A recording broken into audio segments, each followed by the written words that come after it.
क्या आप एक एसी टेक्नीशियन हैं या फिर आप एक कस्टमर हैं और आपको एसी लेना है, लेकिन आपको पता नहीं कि कौन सा एसी आपके लिए कंफर्टेबल रहेगा, इन्वर्टर एसी या नॉन इन्वर्टर एसी। आप पावर कंजप्शन के हिसाब से देखना चाहते हैं, लॉन्ग लास्टिंग कौन सा एसी चलने वाला है इस हिसाब से देखना चाहते हैं, या फिर एसी की प्राइस आपके कंफर्टेबल जोन के अंदर है या बाहर है इस हिसाब से देखना चाहते हैं, तो आज का वीडियो आपके लिए है। हेलो दोस्तों, welcome to my YouTube channel Deep Technical, जहां पर आप टेक्निकल चीज़ों के बारे में डीपली नॉलेज ले सकते हैं और अपनी नॉलेज को इम्प्रूव कर सकते हैं। इन्वर्टर एसी और नॉन इन्वर्टर एसी में सबसे बड़ा और पहला अंतर है कंप्रेसर का। पहले बात कर लेते हैं नॉन इन्वर्टर एसी की।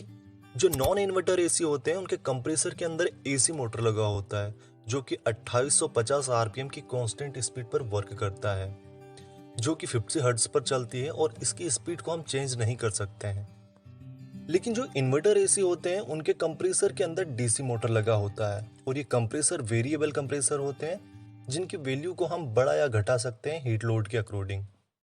एग्जाम्पल के लिए आपके घरों में सीलिंग फैन पाया जाता है, इसके अंदर रेगुलेटर दिया जाता है। जब आपको गर्मी बहुत ज़्यादा लगती है तो आप स्पीड को बढ़ा सकते हैं और जब आपको ठंड लगने लगे तो आप फैन की स्पीड को कम कर सकते हैं। इसी तरह से आपका कंप्रेसर काम करता है।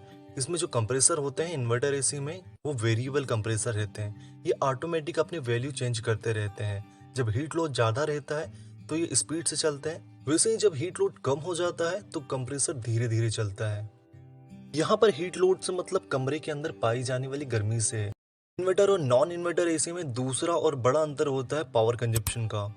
नॉन इन्वर्टर एसी में फैन की स्पीड कांस्टेंट रहने की वजह से इसका पावर कंजप्शन ज़्यादा होता है।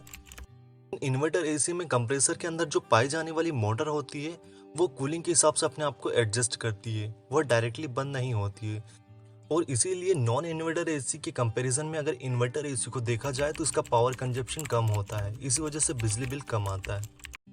और BEE के हिसाब से मतलब ब्यूरो ऑफ एनर्जी इफिशियंसी के हिसाब से आपका नॉन इन्वर्टर जितना पावर कंजप्शन लेता है 3 स्टार में, उतना 5 स्टार का इन्वर्टर एसी पावर कंजप्शन लेता है। इन्वर्टर एसी और नॉन इन्वर्टर एसी में तीसरा और बड़ा अंतर होता है प्राइस का।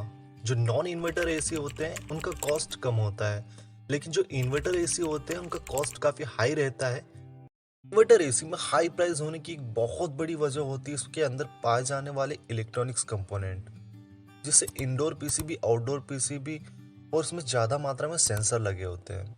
इन्वर्टर एसी और नॉन इन्वर्टर एसी में फोर्थ डिफरेंस होता है मेंटेनेंस का। नॉन इन्वर्टर एसी का मेंटेनेंस करना बहुत इजी होता है क्योंकि इसमें बहुत ही कम मात्रा में इलेक्ट्रॉनिक्स कंपोनेंट पाए जाते हैं और इसका सामान आपको इजीली हर जगह अवेलेबल होता है। लेकिन जो इन्वर्टर एसी होते हैं उनका मेंटेनेंस और रिपेयर करना थोड़ा सा मुश्किल होता है क्योंकि इसके कुछ इलेक्ट्रॉनिक्स पार्ट इजीली मार्केट में अवेलेबल नहीं होते हैं। इन्वर्टर एसी और नॉन इन्वर्टर एसी में पांचवा अंतर है गैस का।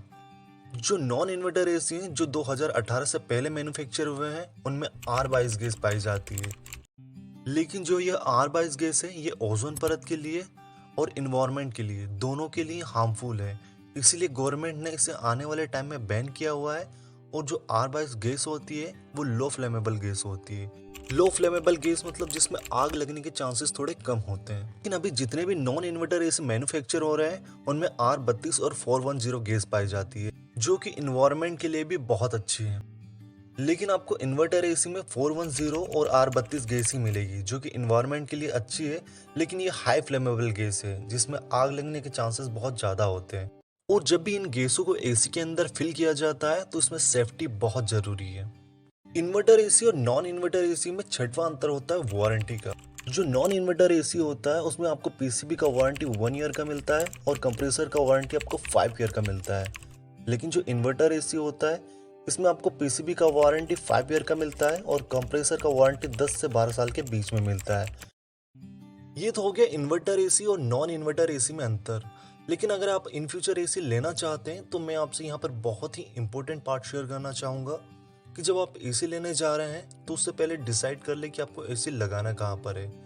यदि आपका कोई शॉप है, जैसे एग्जांपल के लिए कोई केक का शॉप है जहाँ पर कस्टमर बार बार आते जाते रहते हैं, या फिर आपका फ्लैट ऊपर होने के साथ साथ उसमें कांच की बड़ी बड़ी विंडो लगी हुई है, तो ऐसी जगहों पर पावर कंजप्शन बहुत ज़्यादा होता है। तो ऐसी जगह पर एसी का टनेज बढ़ा कर लीजिए।